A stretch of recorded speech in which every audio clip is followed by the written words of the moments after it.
할렐루야. 오늘 아침 함께 나눌 하나님의 말씀은 시편 103편 13절부터 14절까지의 말씀입니다. 함께 읽겠습니다. 아버지가 자식을 긍휼히 여김같이 여호와께서는 자기를 경외하는 자를 긍휼히 여기시나니 이는 그가 우리의 체질을 아시며 우리가 단지 먼지뿐임을 기억하심이로다. 아멘. 사랑하는 성도 여러분, 사람은 살다 보면 누구나 자신의 연약함을 깊이 경험할 때가 있습니다. 그 연약함이 드러나면 관계가 흔들리기도 하고 내 마음조차 내가 감당하지 못해서 숨고 싶어질 때도 있습니다.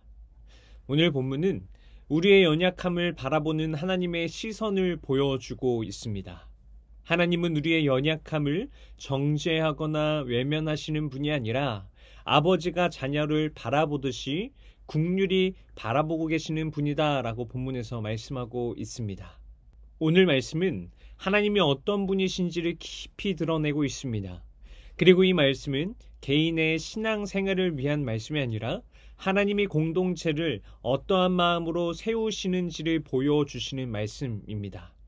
공동체는 완전한 사람들의 모임이 아니라 하나님의 긍휼을 함께 경험하는 사람들의 자리입니다. 본문은 하나님이 우리의 체질을 아신다라고 말씀하고 있습니다. 여기서 안다라고 하는 이 말은 우리의 깊은 속마음과 내가 어떤 상황에 흔들리고 어떤 상황에서 무너지고 어떤 말에 마음이 상하고 어떤 환경에 약한지를 하나님은 모두 아시고 모두 이해하고 계신다라고 하는 의미입니다. 하나님은 우리가 기대하는 것보다 훨씬 정직하게 우리의 모습을 보실 수 있는 분이십니다. 우리가 감추는 마음까지도, 말하지 않은 눈물까지도, 다른 사람들에게 설명하지 못한 상처까지도 하나님은 모두 아십니다. 그리고 하나님은 그 연약함을 아시면서도 우리에게 실망하거나 우리를 멀리하시는 분이 아닙니다. 오히려 연약함이 있기 때문에 더 가까이 우리를 품어주시는 분이십니다. 우리가 흔들릴 때에 우리의 마음을 더 깊이 아시는 분이 바로 하나님이십니다. 하나님이 우리를 긍휼히 여기신다라고 하는 이 말은 우리를 이해하며 바라보신다라고 하는 뜻입니다. 왜 이거밖에 못하느냐라고 꾸짖지 아니하시고 내가 안다, 내가 너의 연약함을 잘 알고 있다 말씀하시는 분이 바로 하나님이십니다. 그래서 우리는 하나님 앞에 설 때 우리의 연약함을 숨길 필요가 없습니다. 하나님은 우리를 이미 아시고 그 연약함 그 자체를 품고 계시기 때문입니다. 오늘 본문에서 다윗은 하나님이 우리가 먼지뿐임을 기억하신다라고 말하고 있습니다. 여기서 먼지라고 하는 표현은 우리가 쉽게 흔들리고 쉽게 넘어지고 쉽게 상처받는 존재라는 뜻입니다. 그러나 하나님은 그 연약함을 버릴 이유로 삼지 않으십니다. 다윗은 많은 실수를 했습니다. 두려움 때문에 도망도 쳤었고 죄로 인해 넘어지기도 했었습니다. 그럼에도 하나님은 그를 버리지 않으셨습니다. 왜냐하면 하나님은 다윗의 연약함을 누구보다도 잘 아셨기 때문입니다. 하나님은 우리의 실패를 기준으로 관계를 정하지 않으십니다. 하나님은 우리의 흔들림 때문에 우리를 떠나시는 분이 아닙니다. 오히려 그 순간이 하나님이 우리에게 더 깊이 찾아오시고 우리를 더욱 품으시는 순간이 됩니다. 공동체도 마찬가지입니다. 누구나 연약함을 가지고 있습니다. 누구나 흔들릴 때가 있습니다. 하나님은 그 연약함 속에서 서로를 향해 하나님의 마음을 갖기를 원하십니다. 우리가 서로의 연약함을 볼 때에 가장 먼저 생각해야 할 것은 하나님도 이 사람의 연약함을 아신다라는 것입니다. 그리고 하나님은 그 사람을 버리지 아니하신다라는 것입니다. 하나님이 우리를 버리지 아니하시는데 우리가 서로를 어떻게 버릴 수 있겠습니까? 하나님이 우리에게 등을 돌리시지 아니하시는데 우리가 어떻게 서로에게 등을 돌릴 수 있겠습니까?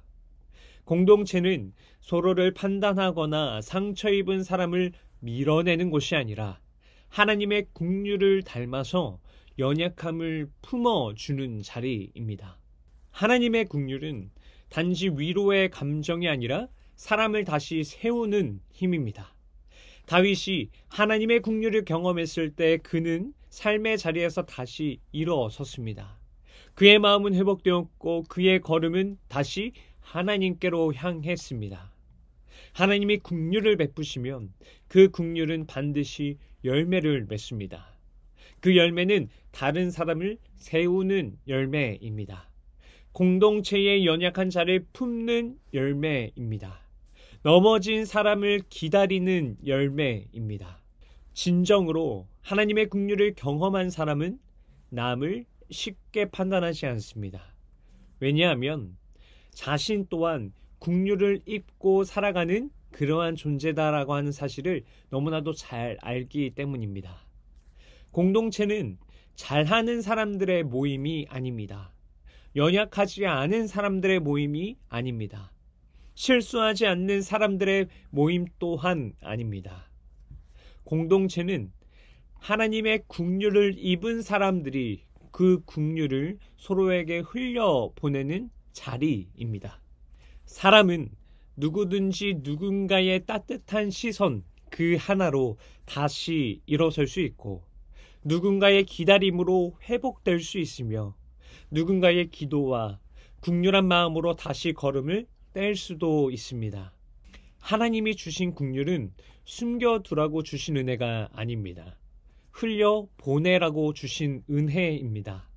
그리고 그 긍휼이 흘러가는 공동체는 언제나 다시 일어서게 됩니다.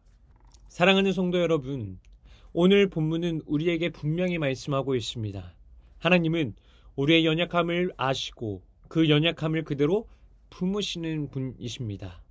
그리고 그 하나님이 우리를 공동체, 특별히 선한 이웃 우리 교회로 부르셨습니다. 연약함 때문에 관계가 깨어지는 것이 아니라 연약함 때문에 공동체가 더 단단해질 수 있는 것입니다. 왜냐하면 하나님이 긍휼로 우리를 대하시기 때문입니다. 오늘 우리의 공동체가 하나님의 긍휼을 깊이 경험하고 그 긍휼을 서로에게 흘려보내는 아름다운 공동체가 되기를 간절히 소망합니다. 누군가 삶의 연약함을 가지고 있다면, 삶의 상처를 가지고 있다면, 아무리 부르짖어도 해결되지 않는 그 문제로 인해서 삶의 절망의 길을 걸어가고 있다면 하나님께서 우리를 보듬으시고 또 안아주시고 긍휼을 베풀어 주신 것처럼 우리가 그 지체를 향해서 기도하고 긍휼을 베품으로써 하나님 안에서 더욱더 하나 되는 그러한 귀한 공동체가 되기를 주님의 이름으로 간절히 축원합니다. 기도하시겠습니다. 긍휼로 우리를 품어주시는 하나님, 오늘 말씀을 통해서 하나님이 우리의 연약함을 아시고 우리의 부족함을 외면하지 않으신다라고 하는 그 사실을 다시 깨닫게 하시니 감사합니다. 주님, 우리가 서로의 연약함을 바라볼 때에 하나님의 긍휼로 바라보게 하여 주시옵소서. 비판보다 긍휼이, 거리감보다 품음이, 실망보단 인내가 우리 공동체 안에 흘러가게 하여 주시옵소서. 하나님, 우리가 받은 긍휼을 우리 안에만 머물게 하지 마시고 다른 사람을 세우는 은혜로 흘러가게 하여 주옵소서. 넘어진 이를 일으키고 지친 이를 위로하며 상한 이의 마음을 감싸는 하나님의 손길로 사용하여 주시옵소서. 주님, 우리 선한 이웃 우리 교회 공동체가 하나님의 긍휼로 세워지고 긍휼로 유지되게 하여 주시옵소서. 하나님께서 우리를 품어 주셨듯이 우리도 서로를 품는 공동체가 되게 하여 주시옵시고 하나님의 은혜로 우리가 함께 손붙잡고 나아가는 공동체가 되게 하여 주시옵시고 하나님의 품 안에 언제나 우리가 서로 안기며 우리가 그 사랑 안에서 함께 지내며 또 함께 어울리며 함께 주님 앞으로 나아갈 수 있는 아름다운 공동체가 될 수 있도록 인도하여 주시옵소서. 이 모든 것 살아계신 예수님의 이름으로 기도드립니다. 아멘. 오늘 기도할 도고기도 제목은 각 위원회를 위하여입니다. 각 위원회가 활성화되어서 활성화되어서 교회를 세우고 하나님 영광을 하나님 영광을 선포하도록 선포하도록 하나님께서 세우신 하나님께서 자리에서 세우신 교회와 자리에서 위원회를 교회와 세우는데 뜻을 위원회를 모으고 세우는데 뜻을 기쁨과 모으고 감사함으로 기쁨과 최선을 다해 감사함으로 섬기는 최선을 다해 위원장들과 섬기는 임원들이 되도록 기도하시기 바랍니다. 임원들이 그리고 되도록 기도하시기 바랍니다. 안식월을 가신 그리고 목사님께서 안식월을 영육간에 더 가신 강건하여 목사님께서 지실 수 있도록 영육간에 기도하시기 더 바랍니다. 강건하여 지실 수 있도록 기도하시기 바랍니다. 이어서 육신의 질병으로 고통받고 있는 교회 식구들, 경제적 어려움을 겪는 식구들, 타지와 타국에 있는 식구들, 군 복무 중인 청년들, 우리 교회 다음 세대를 위해 기도하시기 바랍니다. 또한 나라와 민족을 위해서 한국교회와 세계 선교를 위해서 기도하시기 바랍니다. 끝으로 오늘도 주님과 깊이 교제하시는 하루가 되길 소망하며 각자의 기도 제목을 놓고 기도하시겠습니다.